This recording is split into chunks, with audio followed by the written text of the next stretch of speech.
Welcome to the Behavioral View.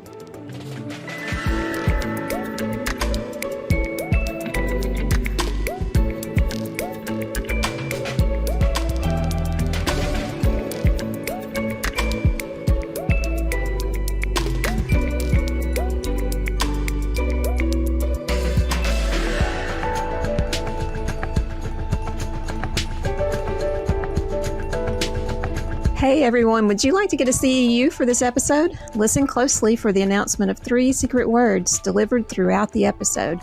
Take note of those words and we will tell you where to go to get your CEU when the show is over. Hi everyone and welcome to the Behavioral View. I am very thrilled to welcome all of you who have been at CR Unite this week. We hope that you've been having a really good time. If you're new to the Behavioral View and you haven't seen our previous sessions, this is just a place that we talk. So you're not going to see any slides. You're not going to have any visuals. We'll probably talk about them. You'll have to imagine them. It'll be okay though. But our format is discussion. We have a recurring panel.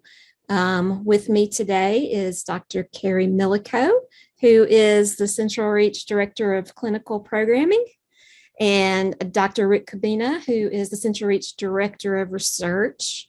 And I'm Shannon Hill. I'm Editor-in-Chief at the CentralReach Institute. So the three of us are always here ready to talk to whatever famous person we can get to come talk with us. And today we are very, very happy to have Dr. Corina Jimenez-Gomez with us today, who did an earlier session at CR Unite. And the name of that session, I'm going to make sure that I get it right, so I'm reading it over here, is Moving Towards Culturally Responsive Behavior Analytics Services. And we had a lot of interaction in that session. So Corina, we're really, really happy to have you join us to give people a little bit more of the content that you were sharing and maybe answer some of their questions a bit more in depth. So I want to say hi to Corina, but before we get into things, let me do some business, just some technical information for everyone. So this is our first time to use the Facebook Live format. We're really happy to be able to do that, and you guys have the ability to talk back to us, to ask questions, make your own comments. So we certainly want that interaction from everyone. And this is a CEU session, so we're going to aim for 90 minutes here. So 1.5 more ethics CEUs for you guys. You're going to have to keep track of the secret words that we're going to be working in over the course of the time. So we have put a redeem link in the episode notes here, and we will periodically drop some more information in through the comments just as reminders. So in order to redeem your CEU, there will be a link. You'll follow that.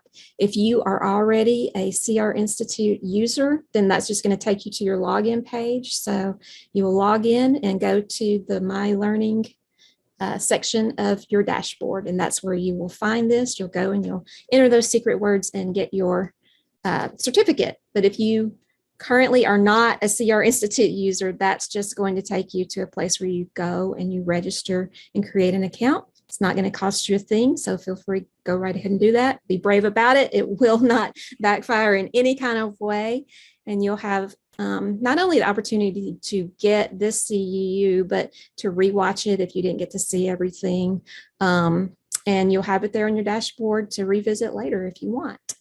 So thank you, everyone, for joining us. And I think we're ready to kick things off. Rick, did you want to start us off? Sure. We always like to start our session off by doing a little icebreaker, asking ourselves questions. And tonight's question is, what advice would you give to your younger self? And I'm going to start with you, Carrie. What is the advice you would give to your younger self? I would say worry less about what other people think about you. I think growing up and even as a young professional and now even I worry a lot about what others think of me, even others that I don't even put in high esteem. I just want everyone to love me. And my husband has been working with me over the years that we've been married, that like, why am I putting so much investment in people that, I don't know, or that, I just met, or something like that, like, as opposed to maybe putting more value in the people that I have relationships with, or if they don't like me, I just need to let that go and just be focused on being me and being the best version of myself that I can be, and being secure in that.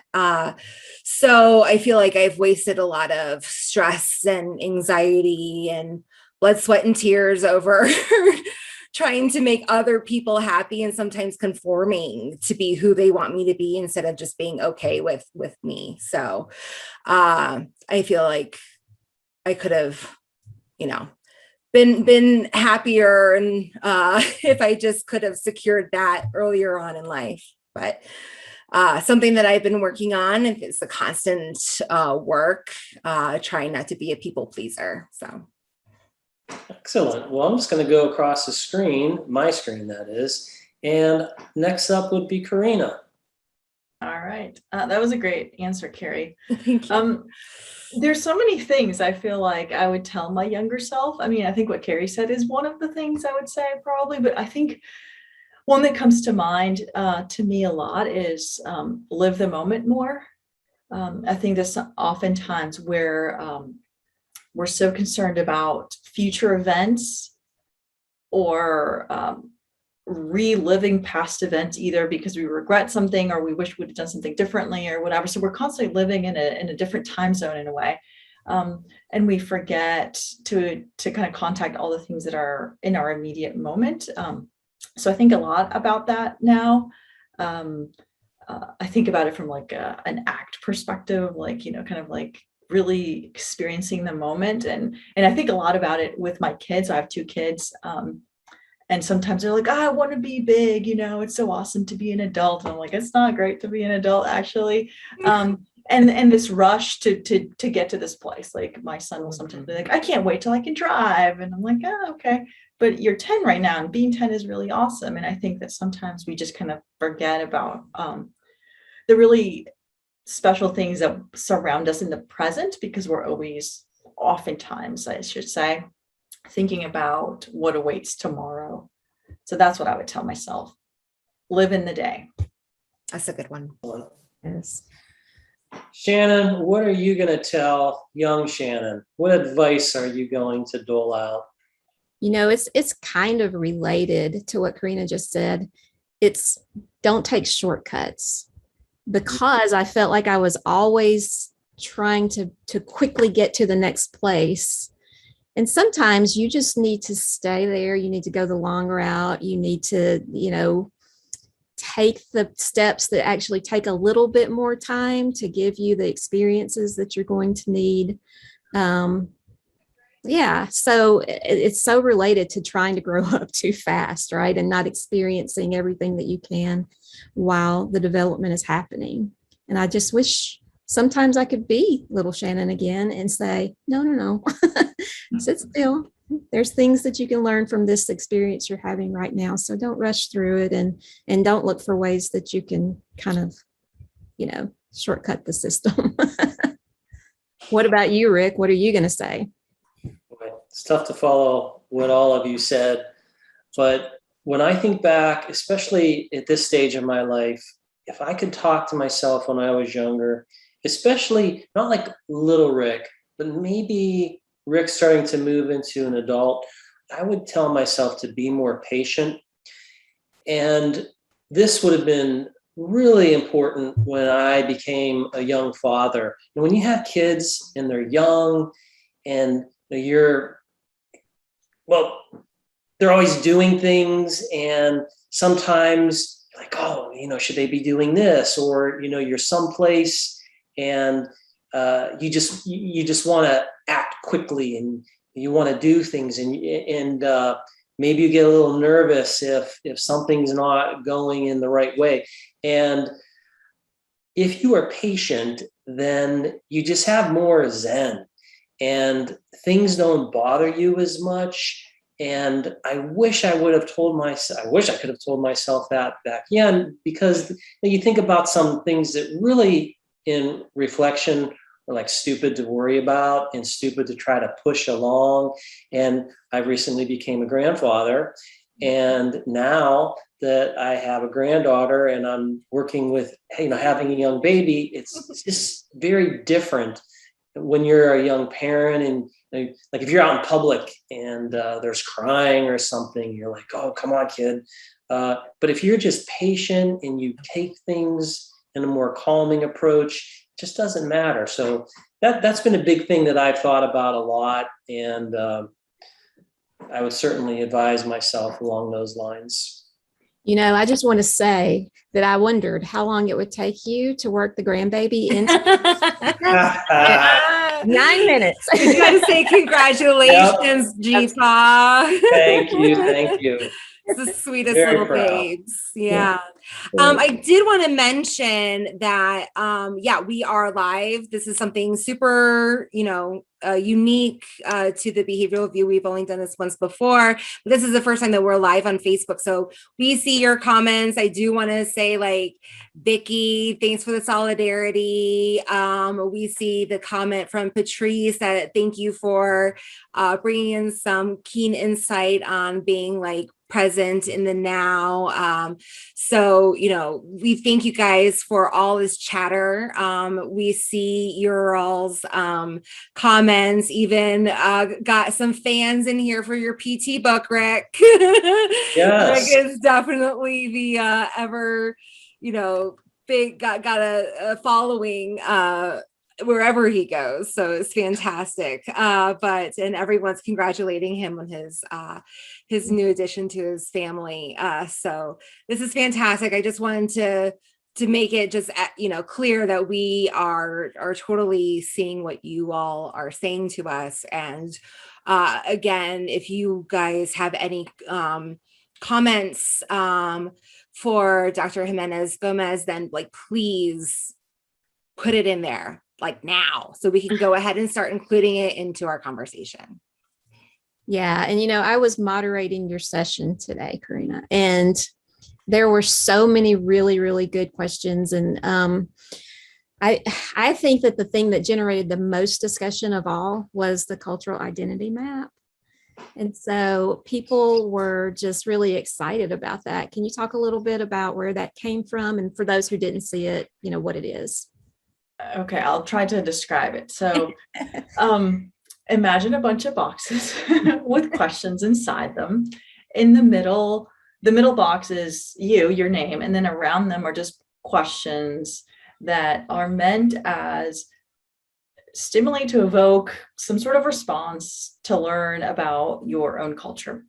So this was, Lauren was the one that mainly worked on this, that started it. And there are a ton of self-assessment tools online for evaluating your own culture. And there are books about this. I mean, there's just tons of stuff. A book that I really love is a book by Dr. Helms.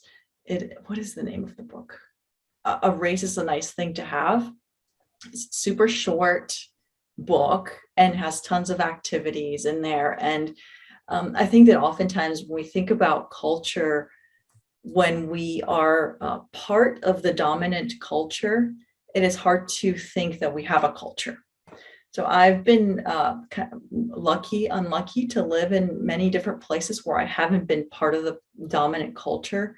So it's always been easy for me to see how my background is different from those around me. So I start to recognize particular things. I'm like, hey, I eat this thing for breakfast. I talked about food a lot in my talk because I like to eat things. Or, things that I do or whatever. But these are things that I probably didn't notice that much when I was growing up, just because I grew up in Venezuela and I was part of the dominant group and it wasn't as salient. And I think sometimes I talk to students or we give talks and people have a hard time saying okay, this is my culture. What are aspects of the culture that might impact my behavior, how I interact with clients or my colleagues? and this identity map has just prompts, and it's like, what do you eat for breakfast? How do you celebrate holidays? I don't have it in front of me right now, so I'm just kind of remembering, and I might be saying some that aren't on there, but it's just kind of things that we might take for granted, and we might assume that every family we work with, every person we work with, does these things the same way. And is probably not correct. So not everybody has the same thing for breakfast. Not everybody celebrates the same holiday. Not everybody celebrates a holiday. Not things like, and I mean, I think the things that get talked about more are things like race, ethnicity, gender identity, just because those are kind of more, just more out there when you talk about culture. But there's some more subtle things because, like, for instance, I live in the South now, and it's different to live in Alabama than it is to live in Massachusetts.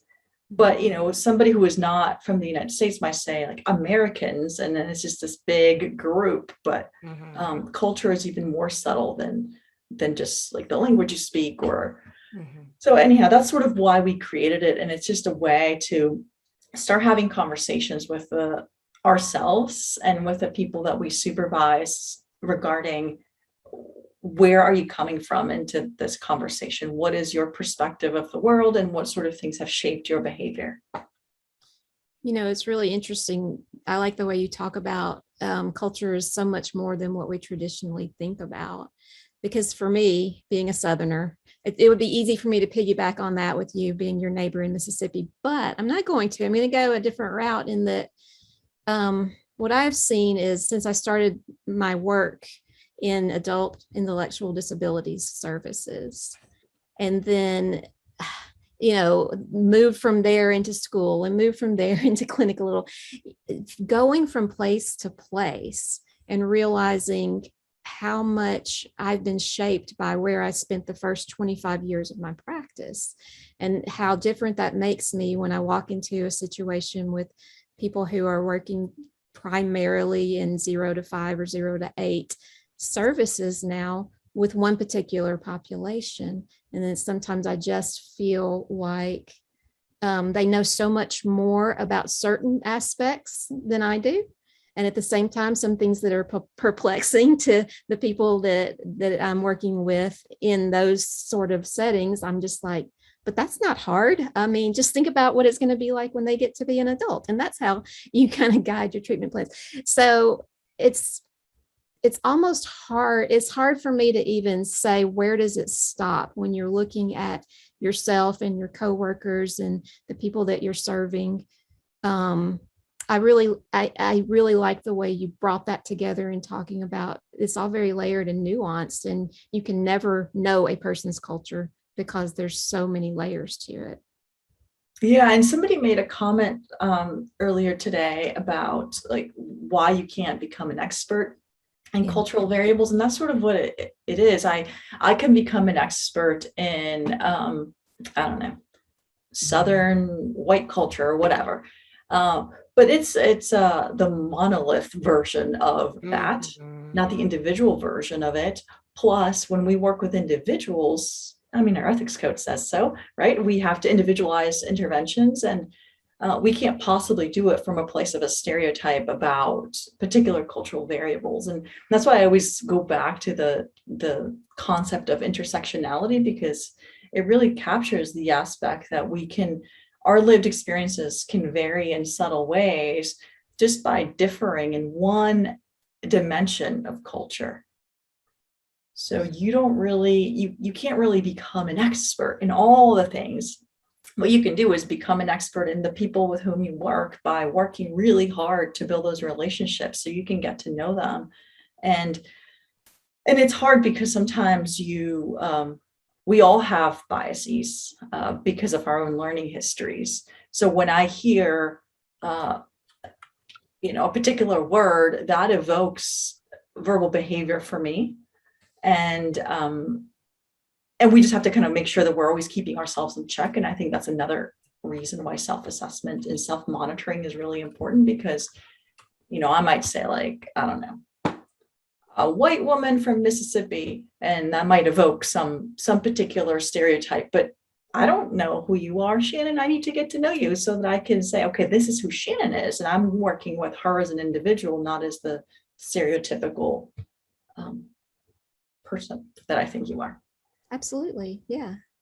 So let me break in just for a second because people need their CEUs. So secret word number 1 is no. And this time we mean KNOW. Corina, this brings me to a question that I had when listening to your talk earlier today. And then something that I've just observed in people's conversations that actually lead to arguments. And this is, it's so, I'm just going to use a cultural identity that I subscribe to is just being a woman. And so we will go with like a generality is, like women, we subscribe to some assumptions over here that, we want, there's healthcare, there's equal pay. But the thing is that there's women who don't necessarily subscribe to that, right? And we see that in politics, and we see that, across the board. And so, and we can subscribe this kind of notion to different cultures as well.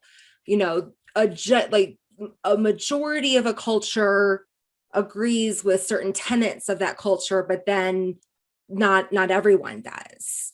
And so, like, how do you, I don't really know how to form a question. It's just like, how do you get around the discussion of saying, like, yes, this is not a monolith, but like the general in that there's individualization within the culture, of course. Just because you met one woman doesn't mean that she represents all women. But when she is fighting for the rights of women, there is a general assumption that it's like, yeah, women want to earn the same wages as men of equal, proficiencies and skills, and that, they like, and you got the platform. So like, how is it that like we can have this discussion of saying like, yes, I understand that it isn't a monolith, but at the same time, there is a general platform saying like the majority sees, wants these things, while yes, there's individualization. Because I think when we apply this to other cultures, there is a great deal of disagreement and frustration, and which leads to many arguments. Yeah. So I have a lot of thoughts about this, and they're not very organized. So bear with me. My question wasn't organized. The one thing that I'm thinking about, like one thing that comes to mind is I remember people asking me if I like spicy food. And I'm like, what are you talking about? Like, why would I like spicy food? Oh, but it's just we like are very much alike. I'm finding out so far. So I do like spicy food. Oh, okay, never mind. I do not. But the assumption that I would like spicy food because of where I'm from is funny to me, because our food isn't traditionally spicy.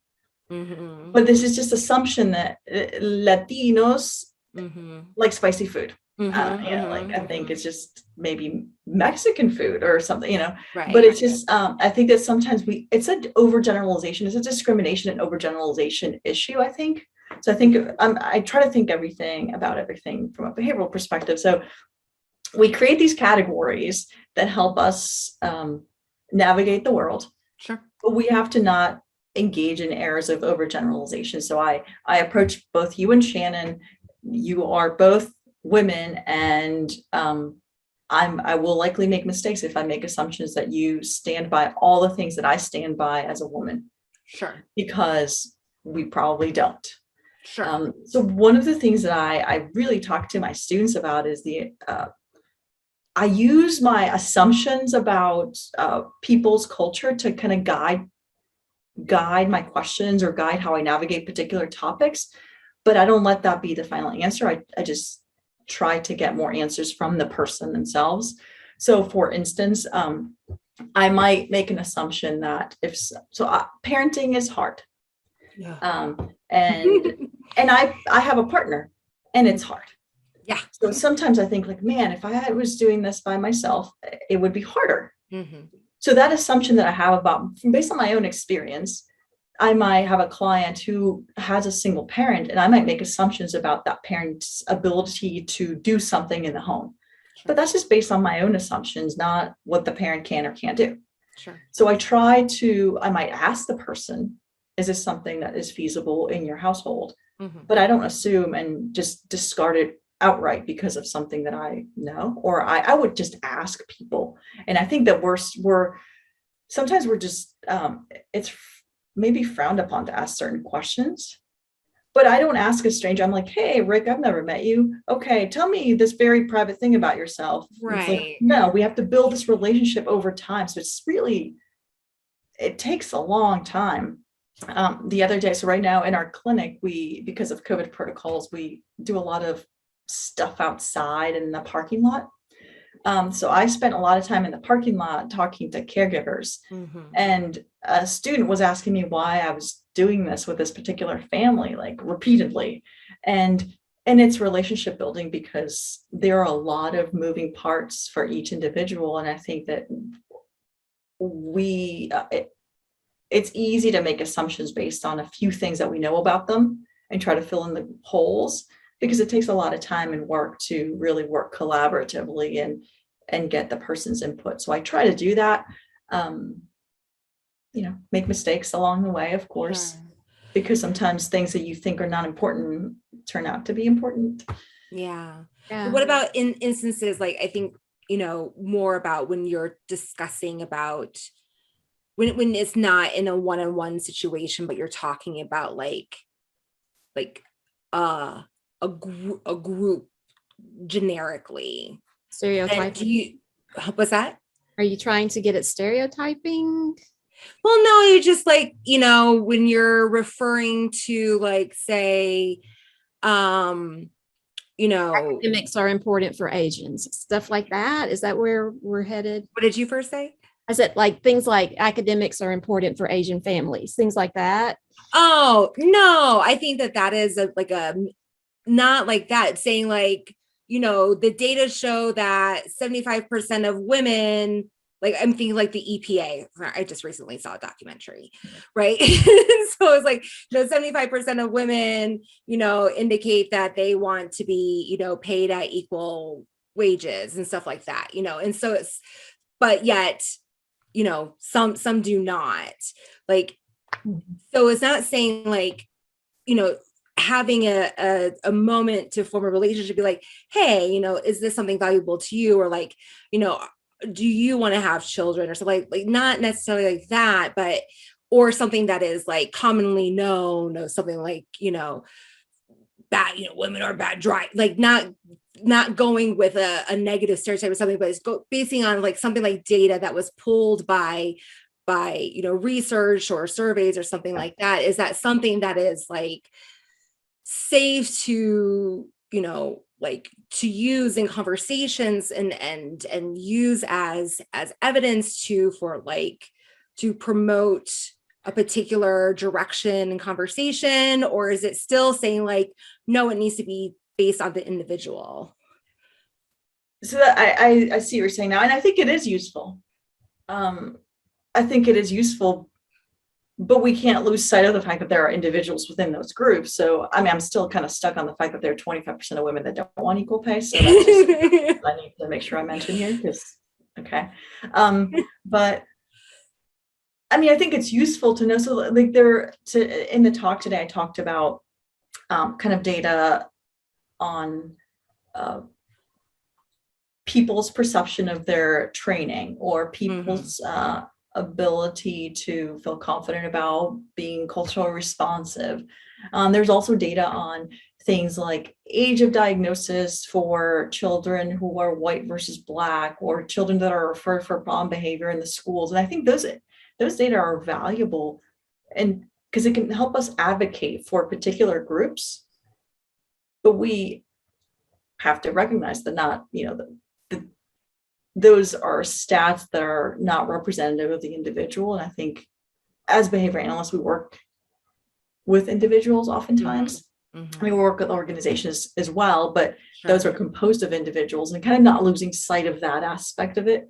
Mm-hmm. But I'm a consumer of that type of information because I think it's useful to get a sense of the landscape, of the current landscape on a range of topics.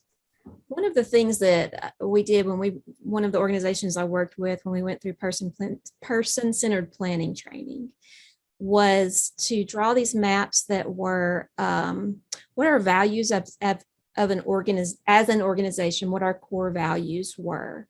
And the reason for that is that when you work with people on an individual level like that, you're going to come up with some situations where the person wants goals and has requests that are going to be very different from what we think of, what majority or where society tends to be going right now. So, for example, in working with adults with intellectual disabilities, there may be people acting on their behalf or family members who have as a goal that I want this person to live in a safe and protected environment for the rest of their lives. And that's what the family wants. But the organization has as their value to support people in the community and in their least restrictive environment.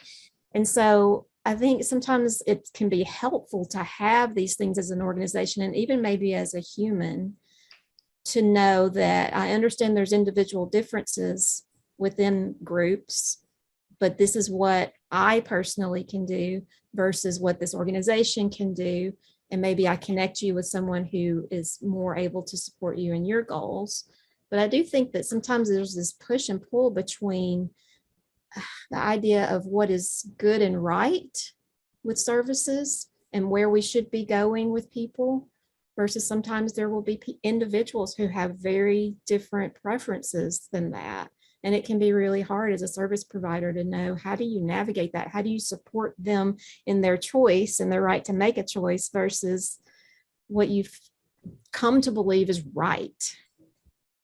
And if any of you have a solution to that, I'm ready.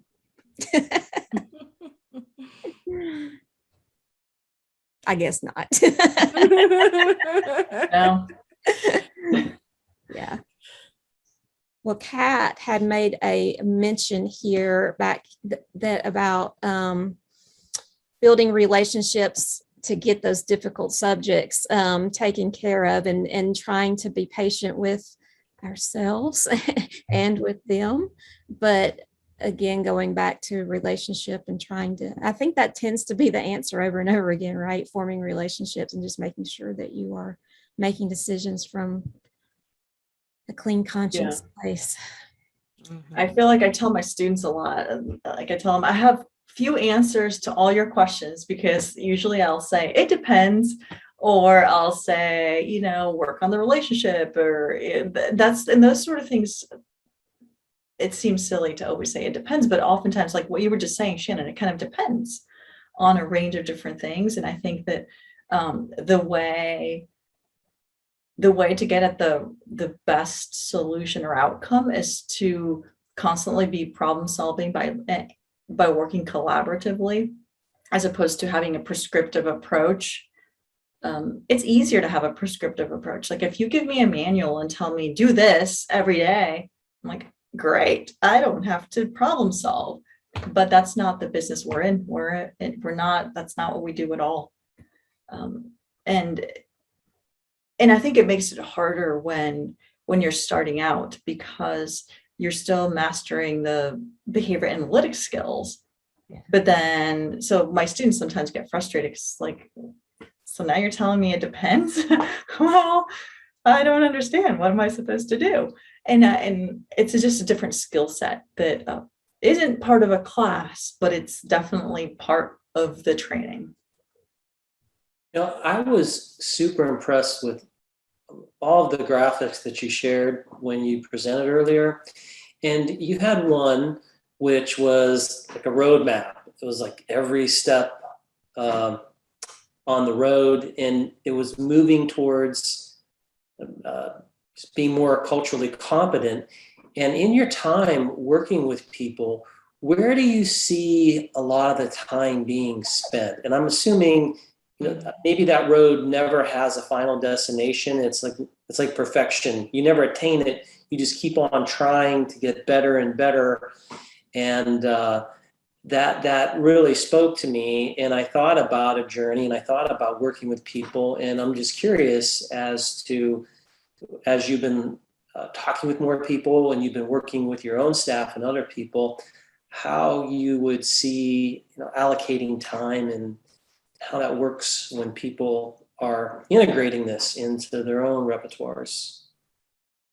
That is a good question. I feel like the road should have had a bunch of roundabouts in it, and that would have made it more accurate, because I feel like you just never go through and you're like, okay, I'm done with this. And I think that's the whole, like the root of the issue that people take with the term cultural competence is that it suggests to people that it's like you check the box and you move on. Right. Because the word within our field has that connotation. It has a connotation of you have met competency in doing preference assessments. Ta-da, I can do an MSWO.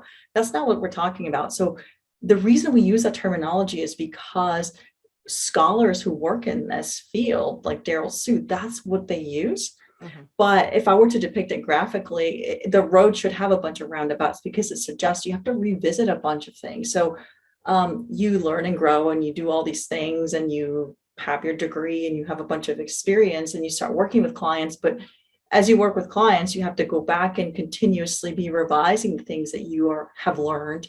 And it's like you're constantly adjusting your model of viewing the world. And that's a more accurate representation.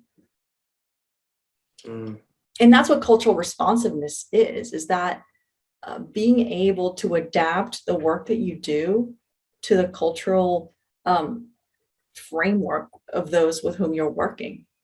It's responding to those stimuli appropriately. That's a great point. Yeah. Contrasting responsiveness with competence. Have any of you come up with good ways to help people learn to talk to others about cultural and ethnic differences in a respectful way? Because I think we get a lot of non-examples. My son is biracial. He looks like he's a third race than he actually is. And so he comes home and with these stories a lot. And it's very insulting, just the question, what are you? Where are you from? And I do think someone made a comment earlier in our Facebook stream that sometimes people are just trying to open a conversation, and they do so by putting their foot in the mouth right at the beginning. So do we have any help with that?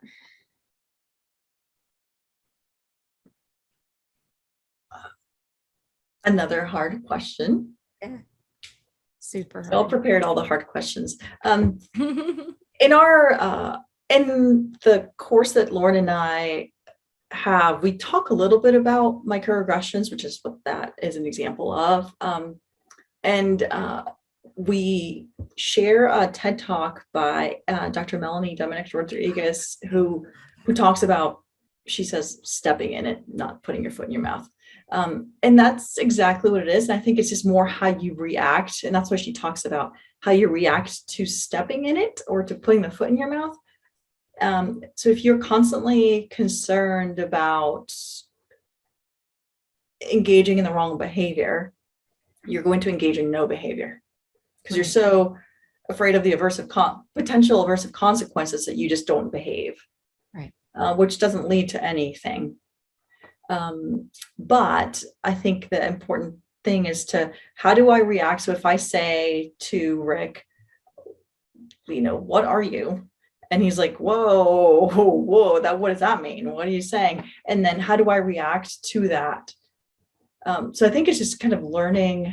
One of the things that I do with my students is kind of coaching particular behavioral topographies of how to react to particular things, not necessarily that they are a victim of, but that they see others engaging. And so if I see somebody saying that to your son, I could react as an observer. And Daryl Sue talks about it as disrupting microaggressions. And he has a wonderful book that talks about all these things that it came out last year, I want to say. I can't remember now. The years blend together. Yeah. Because of COVID, I think. But and by the way, we will put a reference list in the final product, so people good, because I can't remember the details. Track it down before it's over with. Yeah, so he talks about some of these things, and he doesn't talk about it in a behavioral way, but you could easily kind of translate. And that's one of the things that I do with students. Now, we can teach a bunch of things, you know, we can use behavioral skills training, we can model it. So it's just kind of modeling things. But it's hard because when you initiate conversations, you might step in it. One of the things that I tend to do is I tend to have a lot of disclaimers. So I say, like, I might, in my syllabi, in my supervision contract, in my conversations with people, I say, like, I might say something that's terrible. I'm not trying to be terrible. I'm trying my best. And if I get feedback from the environment, my behavior can change. Now, some people will do things that are really hurtful.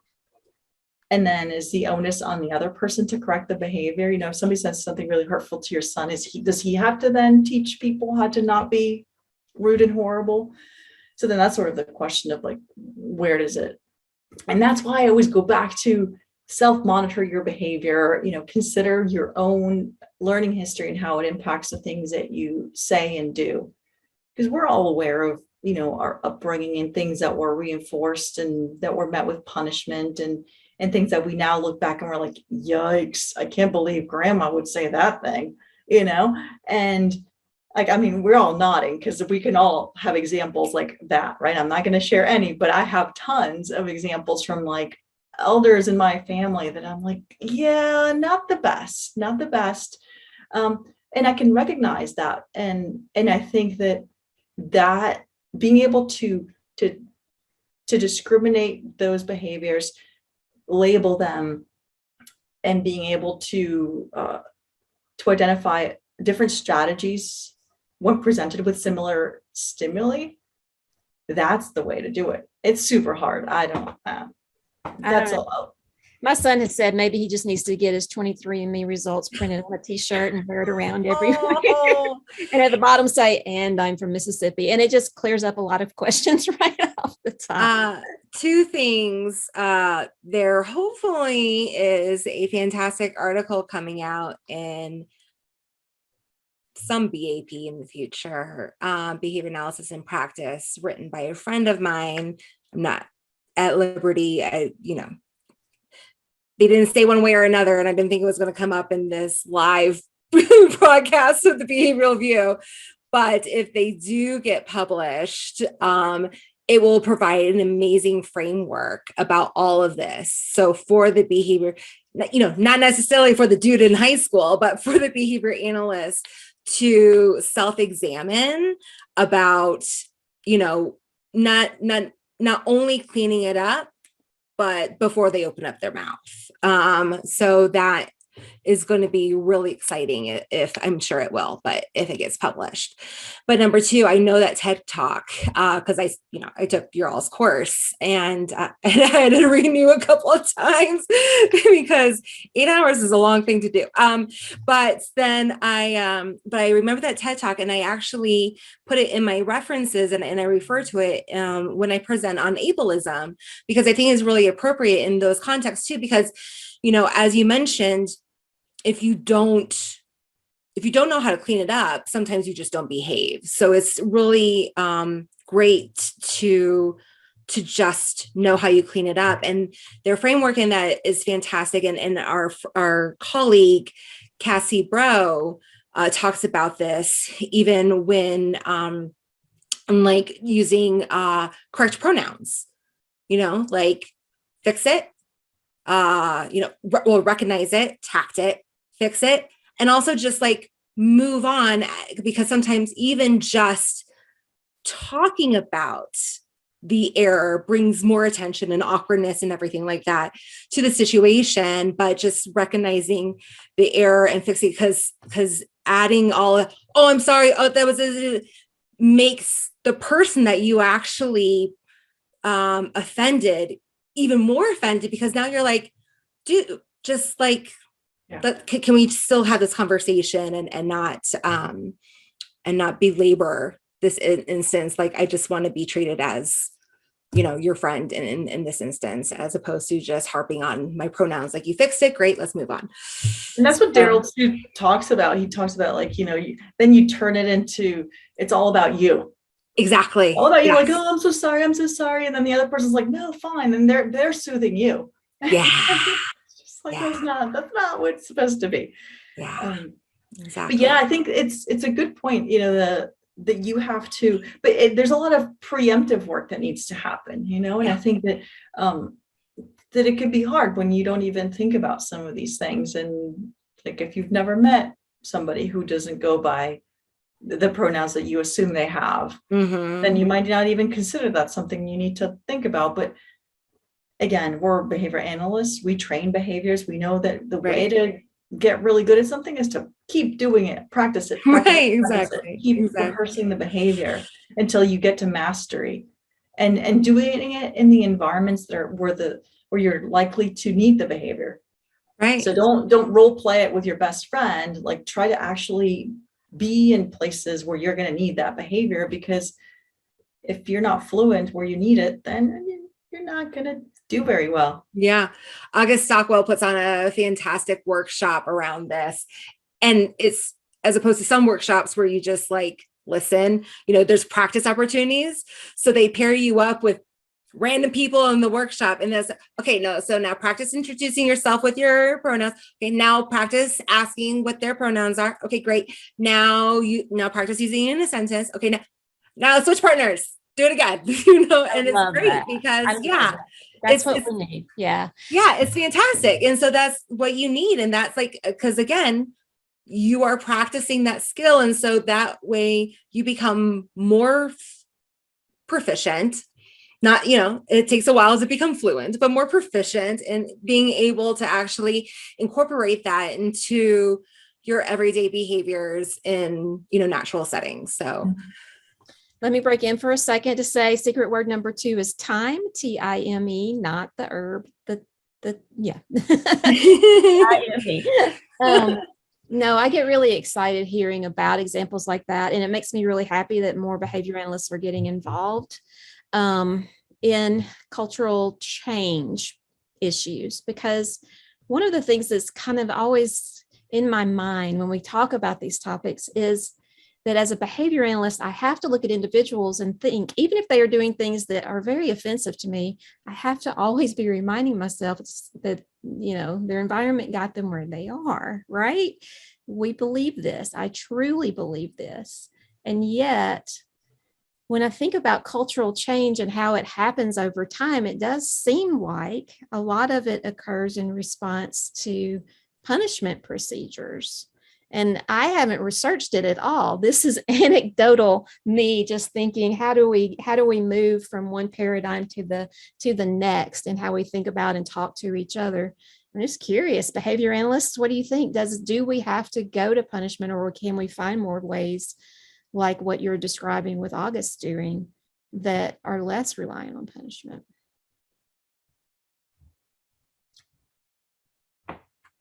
I just keep asking these questions that just fall.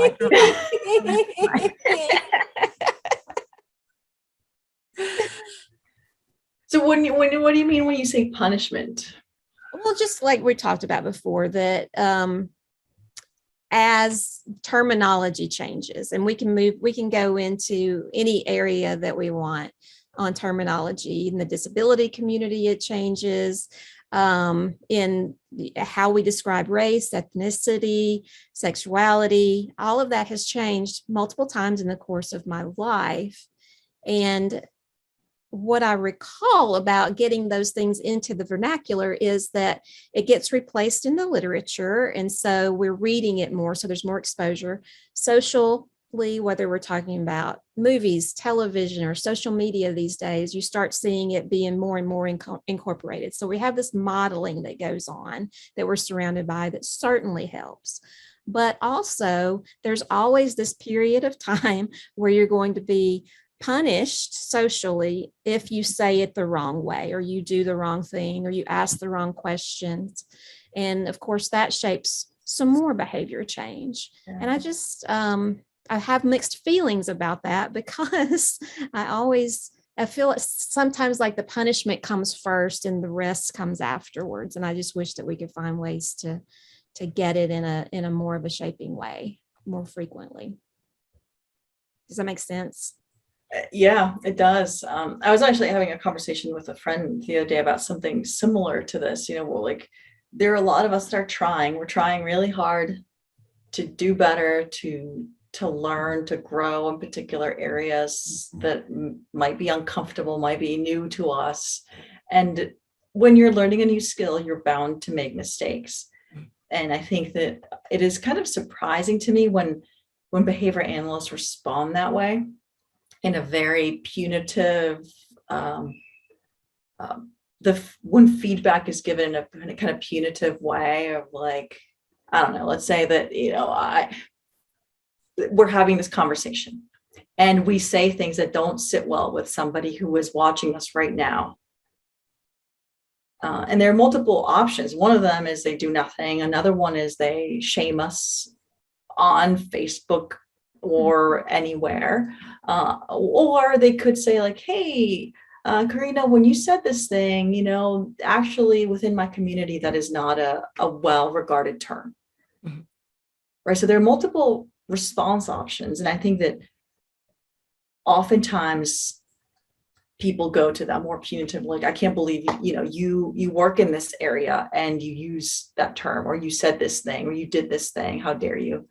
And it can create, and obviously will evoke an emotional response on the individual who behaved, and it might make me less likely to do to engage in behavior in the future. And I think what you're saying, Shannon, is really important, because I think we need to kind of be a little bit more tolerant of mistakes. As if we want the field to move forward, we need to acknowledge that we're all going to be making mistakes as we're doing this, because if not, we're just going to have a bunch of people that throw up their hands and say, well, whatever, they're just going to be mad at me anyway, so may as well not even try. Mm-hmm. Yeah, I happen to be in one professional community, the precision teaching community, and we don't even use terms like mistakes and errors. You look at them as learning opportunities. And when you think about it, any error or mistake, it's just all a stimulus control issue. And if you say, well, that child's erring on this and they're wrong, no, they're just not under stimulus control. And if you think about it that way, it's helped change my perspective a lot when I'm working with people, and especially in the educational realm when you're trying to teach. I agree with everything that you all say, but I think I do have some caveats. I think that when we are dealing with a marginalized community, and they have been marginalized for quite some time, and they have been silenced and patient, and the times, they have been, spent quite a number of years and, opportunities where they were, tolerant and shaping and all that kind of stuff. Like, there gets to be a breaking point where, like, they tried that and it didn't work. And so now they resort to being louder and being frustrated. And so I think that, like, while that is I don't think it's, I think it's it's not for us to judge them for reacting the way that they are. And so I think it's for us to look at how we're responding to that, and to check our own behavior, and then also to evaluate the past and see, like, why are they responding that way? What led to that?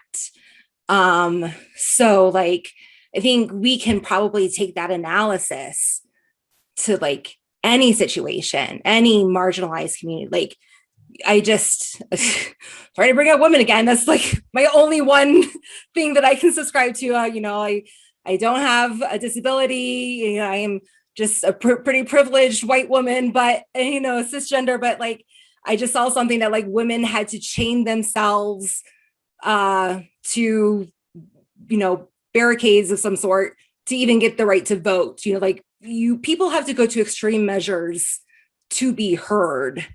And so, yeah, like, I'm sure they didn't think that they were like being nice. So like, I kind of don't have tolerance for bullies in power. So. Well, and I don't disagree with what you're saying. I think that's the point of my question, is that when we see social change that needs to happen because people are being harmed, what in behavior analysis, where can we step in earlier? Yeah. I'm hoping that we'll find a way to use the tools of behavior analysis to work on social shaping earlier in this chain of events, so that it doesn't get to this point where, the dynamics go both ways, right? So the person who is delivering the punishment now has received so much punishment over time.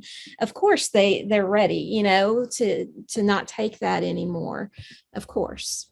But I agree as well, Carrie. And I'm glad you brought that up. And I think multiple things here. So one of them is, like, for me, if I get feedback that is a bit harsh from somebody who identifies as a member of a minoritized group, I am way more tolerant of that than I would from somebody else, because of what you just described. But on the flip side, I think as a behavior analyst, like guys, things that have happened to me, I have many stories, but I try not to take a punitive approach, because I try to think about it as, okay, I'm trying to change the behavior of the individual. So yes, I have a history of people. A bunch of people have said things to me. So I could take the 101 person and be like, well, how dare you?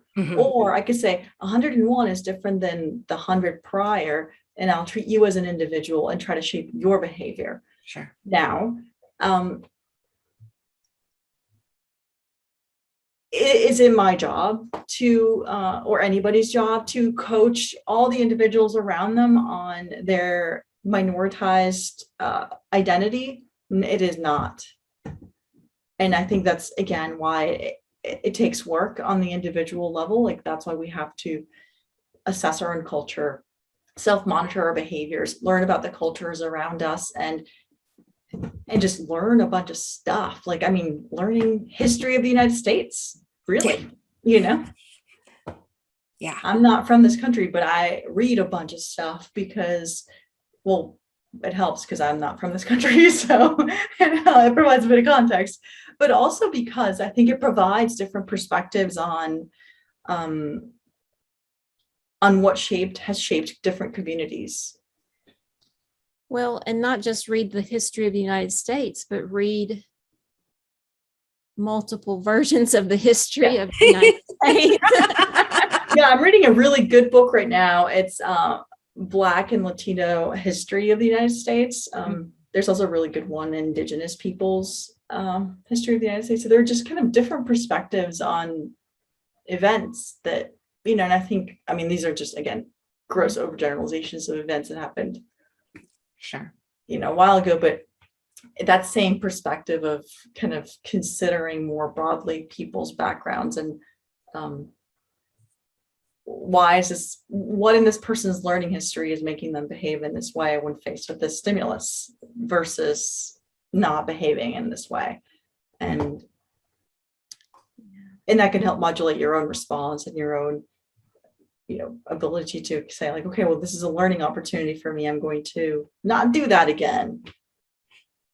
Don't you think? I know we started with this point and I feel like we're coming back around to the end of it, but so much has to do with how many people right? So that it's so hard, for example, to hate a group of people if you know just one person who is a representative of that person.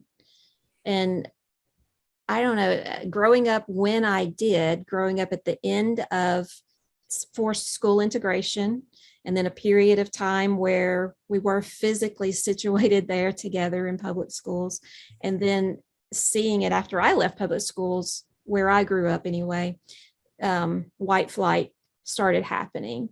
And so just this period of time that I happen to have grown up, it seems to me like there's as much tension and hatred of other people who are not like me as there were before, when I'm watching like Archie Bunker on television from before I was old enough to, I won't say born, but old enough to actually understand what was going on in the world. And I just feel like that siloing is the enemy. So I guess I'm bringing it back around to rapport building, relationship building, but we have to know each other. Carrie, I think it was you sent earlier today, I think it was a message that you sent me about Skinner has said stuff about everything. And this makes me Shannon. Oh, it was you, Shannon. Mm-hmm. So like Skinner talks about conforming behaviors, and when he's talking about culture, and like I'm not one to constantly be citing Skinner, but it just made me think of this because if you are, again, if you identify as part of a group, then it's like you see yourself, and it just kind of, I think about it from like an equivalence perspective too. You think about like stimuli kind of being together, and you form these classes of stimuli through your learning history, and whatever you learn about these other stimuli, people that look different from you learn through things in the media, stereotypes about people who are from another country or who speak a different language or whatever. And those are never through direct experience. It's always like this secondhand thing, and you form these loose associations between these stimuli. And it makes it hard for you to corroborate directly, because you walk into interactions with this preconception, with this kind of like, I have stimuli that go together already before I've even encountered anything. There's one activity in our course. We have a section on self-assessment, and there's a self-assessment workbook that we have people work through. And there's one activity that's like looking at people around you and what identity are they? What's their predominant cultural identity? How does it relate to you? So there are multiple of these out there online. Like there's some that's like you put beans in a jar, and like beans that are the same color. It's like people that are from your group, whatever that may be. And then different groups are different colors. So you might say like, okay, my doctor, my neighbor, my kid's coach, my whatever, and you can see how oftentimes your world tends to be similar color. I mean, color doesn't necessarily mean skin color, but just like it could be religion, it could be anything. You tend to just associate with people with whom you overlap for a range of reasons. Like if you go to church, then those are the people that you see. The neighborhood you live in might be mostly a particular ethnicity. And inevitably you surround yourself, and you can constantly be kind of confirming particular stereotypes that you have through those experiences. Yeah. But yeah, widening your network is an important thing for sure. Yeah. You realize, oh, you like that. I like that too. So we do have these commonalities. Mm-hmm.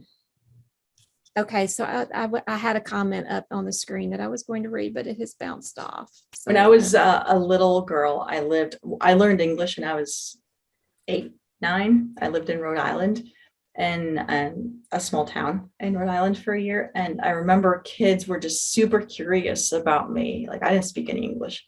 So they would, they were just like, I was just this thing that was just like so interesting to them, like how can you be from this other world that I don't even know? And I remember kids asking me the weirdest stuff, like if I liked wearing jeans, and I'm like yeah, like doesn't everybody wear jeans?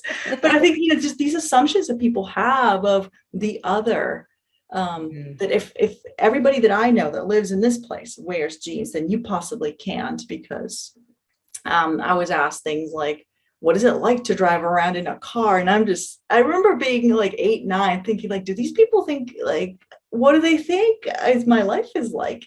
And I think being exposed to other people that tell you that they also ride cars and like to wear jeans is really valuable.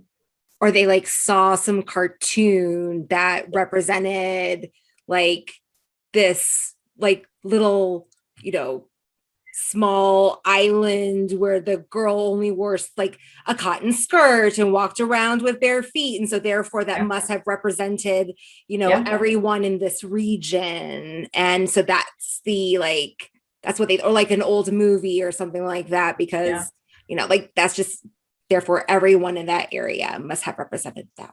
Yeah. And that's an extreme example of something we all do. We all have these stereotypes, and we all associate stimuli, and we all categorize things. It's how we navigate the world, and there's nothing inherently wrong with that. It's just we need to be aware of it. Mm-hmm. Yeah, for sure. Well, I do want to throw out there, because we've mentioned it a couple of times and people may be wondering. So Corina has created a course with Dr. Lauren Bowyer, and it is an 8-hour cultural competence we probably need to look at the name on the way that's named in CentralReach Institute, the cultural competence for behavior analyst learning path, I believe is what it's titled. But it has a subtitle that is talking more, that is using words like moving towards becoming more culturally responsive. It has more of the words that we've been using here today in that language. So for people who are interested in some of the things that we're using as jumping off points, that's where they're coming from. What made you guys decide to do that? What made us decide to do that?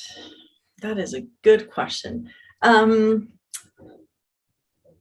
Well, Lauren and I overlapped at a previous institution briefly, and I knew that she was interested in this topic in general, and I was interested in it, and I was kind of reworking some of my courses and kind of navigating some issues with supervisees and in the clinic, and like all the things that I was doing, and I thought I need to talk to somebody, and I talked to her, and I said, I'm really interested in kind of getting your input on some of the things that I'm doing with my students. And she said, okay, yeah, well, I want to do something too. So she and I actually started working together on reading stuff and talking to each other. And we started writing together. And then it just started growing into this thing that we started realizing that not just my students needed some of this information, not just people she supervises needed this information, but it was bigger. And I mean, it's one of those projects that can keep growing forever. I think you said it's 8 hours and it's so long, and I'm like, it's not enough. We always say it's an introduction to the topic, because it's just skimming the surface on something that, there's so much to learn. We don't feel like we know everything at all. I mean, at all. There's tons to learn. And that was the impetus for it. It was just wanting to be better at what we were doing, and realizing that we needed tools, and then thinking, well, other people might need tools as well. And given that we're doing all this stuff, let's share it with other people. And here we are. We are glad you did. Mm-hmm. For sure. It's a great course. And it's like, and you guys give, like, you make it interactive too, because you give so much homework to, like, and resources and stuff like that. So it's fantastic. Yeah. I mean, this is work that needs to be done. It's not one of those things that you can go to a lecture and just osmosis and goes in. No. I do have a question, and this is something that isn't necessarily like pointed to you or your course or your conversation. This is something that I've just noticed when people talk about culture in general. is that, and you guys, both you and Lauren in your course, and you even mentioned an example in your, I look over here because this is where I watched your presentation. In your presentation today, that culture also includes disability. And given that, 70% of BCBA's work in the realm of disability, and disability is just such a broad topic, or such a broad culture, just because there's so many different disabilities, right? And we see communities develop within disabilities. Like there's a very rich, like deaf culture. And we see that also thriving in the autism community. But when I just generally read and listen to conversations around cultural or, advocacy and stuff like that, and people give a list of examples, disability is often not included on that list. And that kind of breaks my heart, just being honest. So, and I think that may be just related to the rampant ableism that is in our society, just generally, like just that's how we are. But why do you think that disability is left off that list, and how, or have you thought of ways in which it could be included? Because for me, when I think about things that we can do to consider culture, for me, it just goes hand in hand to include disability. Yeah, I totally agree with you. If we work with individuals with disabilities and we don't hear the voices of the individuals with disabilities, then we're, again, not doing the work we're supposed to be doing. Amen. So I think oftentimes we work with individuals who don't have their own voice. Like, at least for me, the clients with whom I work, we're developing their communication. So there could be some of that, but more broadly, it's not like there are no people who have voices, right? They're caregivers, there are advocates out there. I think our field it's doing better. It's doing a lot better, and kind of incorporating those voices. And I think it's one of those, they're not scholars necessarily. So I think oftentimes we think of experts as scholars. And I think because we're an empirically based field, we look to the science, we look to the scholarly work that backs up the claims. So I feel uncomfortable sometimes talking about some of these topics because there's so much research that needs to be done. And Lauren and I often talk about like, oh, there's all this research and we want to do like 500 studies, which we don't have time to do, but we're trying really hard. And it's great when we see other people doing it. But just because somebody is not a scholar doesn't mean their voice is not valuable. Right. And like our professional organizations should provide spaces for autistic individuals to speak. Mm-hmm. Because if we are providing services to autistic individuals, then I kind of want to hear from them. Yeah, me too. And I think there's also this issue of there's controversy around ABA within some autistic communities, and I think there might be a fear of like I don't want this person to come and tell me that I'm a horrible person. Mm-hmm. But I think that sometimes when you have to allow some of those voices to speak and to say like these things aren't great or these things could be better. And I think that's one way to do it, to invite those voices to public forums and where we can hear their perspectives. As I'm learning about culture and I've been doing it for a while, I tried to go to the source, and by going to the source, it means reading people who are from those identities. So if I want to learn about Black culture, then I can't read a book written by a white woman about Black culture because it's not going to be quite the perspective that I'm looking for. Mm-hmm. And it's sort of the same thing. Mm-hmm. Yeah, I agree. Yeah, I don't know. I don't have a good answer. It is a little strange, and I don't know the reason. There are many reasons probably, but.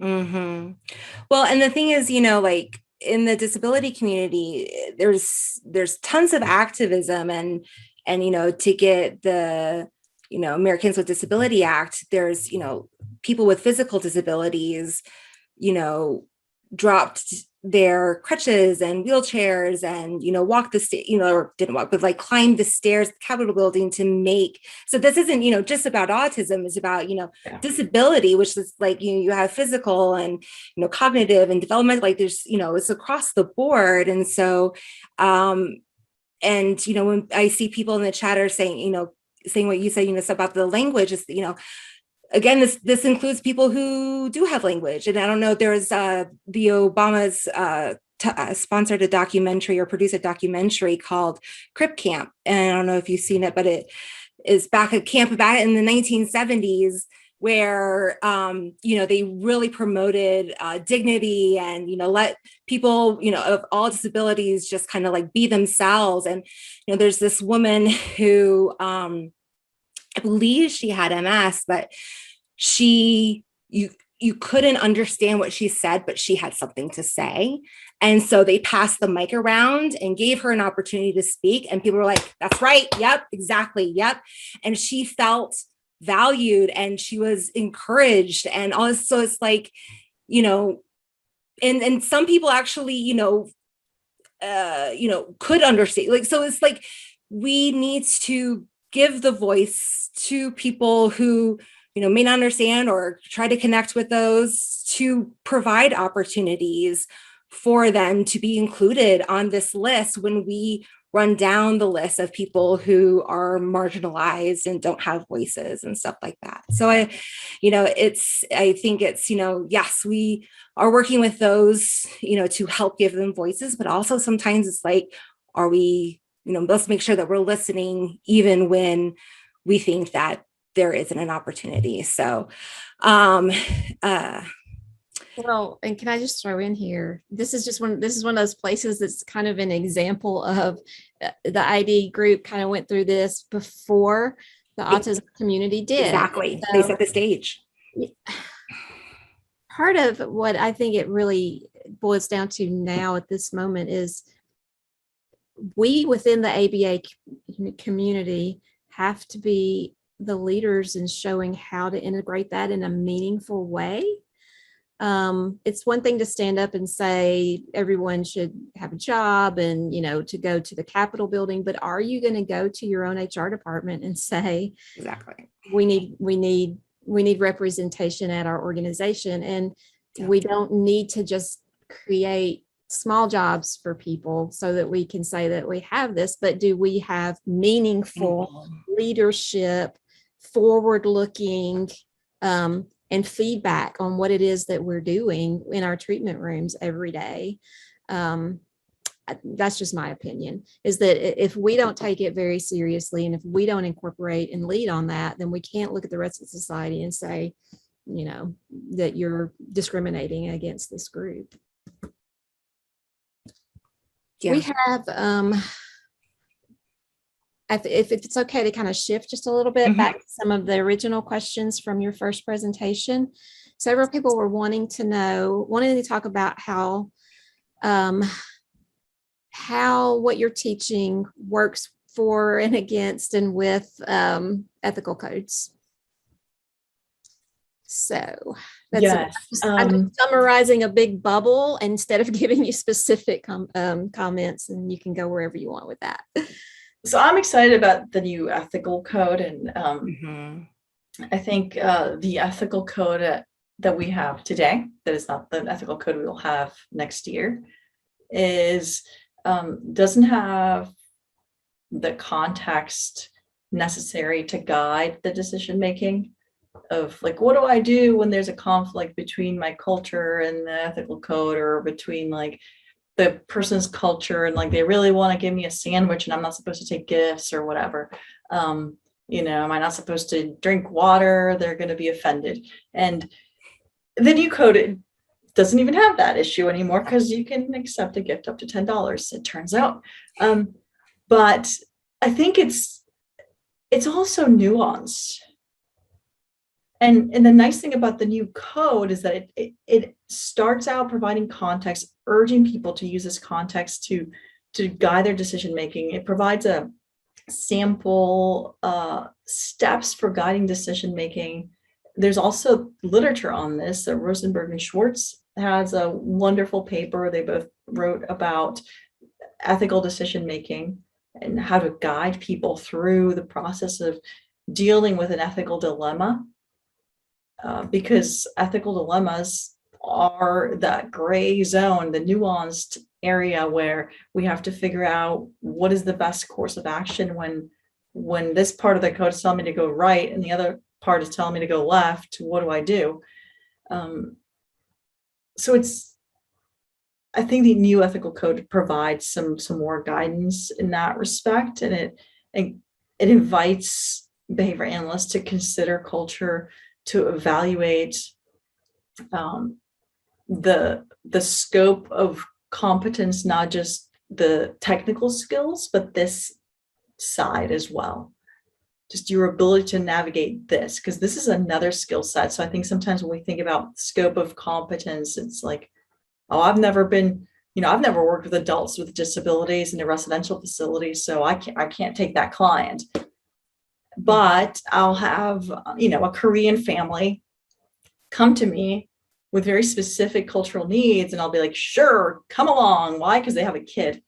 And it's like, I don't know anything about Korean families because I have now worked with Korean families, but, I think that sometimes we just don't put those things on the same spectrum as other skills. And I think that's a nice thing about the new ethical code.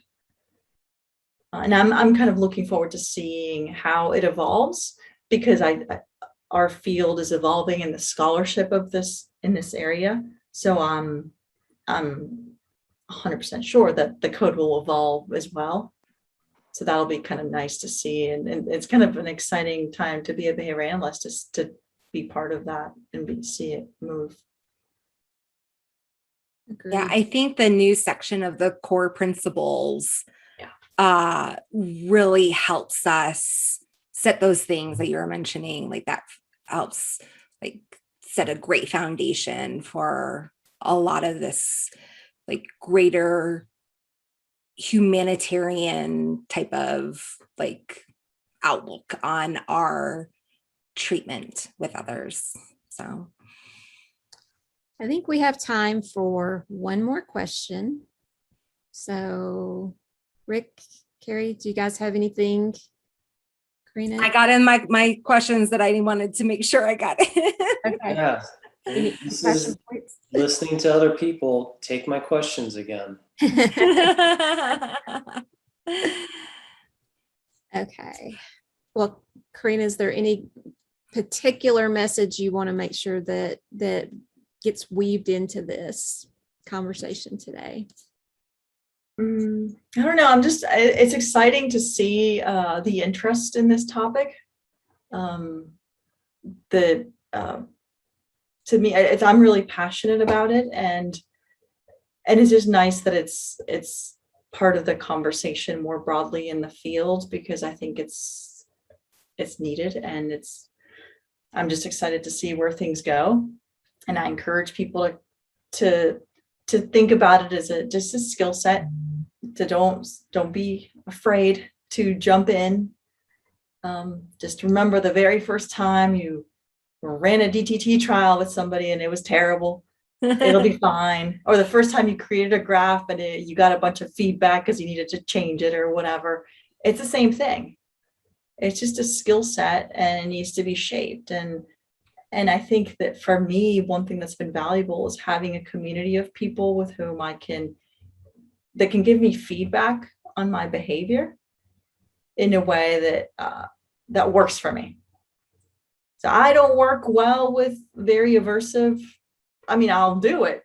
It's just it hurts my feelings, So my behavior will change, but I'll be sad. but having a community of people, like an accountability buddy, that you can check in with, and having a community of people that you're reading things together with, or you're learning about a particular thing, you're doing a course, or you're doing something together, and it allows you to do that active part, like what Carrie was saying. Like, we try to do that in our course, because it's not just consuming it and reading about it, it's reading about it and engaging. You need to engage in behaviors and test them out in the world and see if they're going to work or not. And that's why I think, you create a safe environment to behave, and makes it easier. So Yeah, that's what I would say. I think that's Good wonderful advice. It is. Mhm. And can I just do a little shout out, just because as you're describing that, I'm like, oh, Cassie Bro, thank you. Mhm. I know. I think Cassie has been a Yoda to many of us. She really has. All right. Third secret word is stars, STARS, in the plural. So I need to do a shout out. I see one of my students in the chat, a former student of mine. So, hey, Alan. Shout out to Alan. and thanks to all of you. I know that we didn't ask every single thing that you guys wrote, but a lot of it was people sharing their own experiences. And it's great to see that you guys are so engaged and interested in this topic as well. So Yeah. Thank you, Corina, so much for joining us for 2 times today. We really appreciate it. And for the rest of you, if you have any kinds of questions, comments, difficulties with getting your CEUs, have questions, any of that, you can reach out to the Behavioral View at CentralReach.com via email. We have lovely people there who are happy to answer all the questions that we know the answers to. And with that, I will sign us off and just say, look out for our next episode, which we're going to have a conversation about international telehealth services with Mapi Chavez as our next episode. So be on the lookout for that. And CR Unite tomorrow. Come on back to the rest of CR Unite tomorrow. For those of you who are going to be hanging in for the whole thing, I'm the very last session. Hey, we selected a good anchor. Yes. Thank you, guys. Thanks, everyone, for joining us. Thank you. Bye. Thanks, Corina. Thanks for watching this episode of the Behavioral View. To get your CEU, follow the link in the instructions below.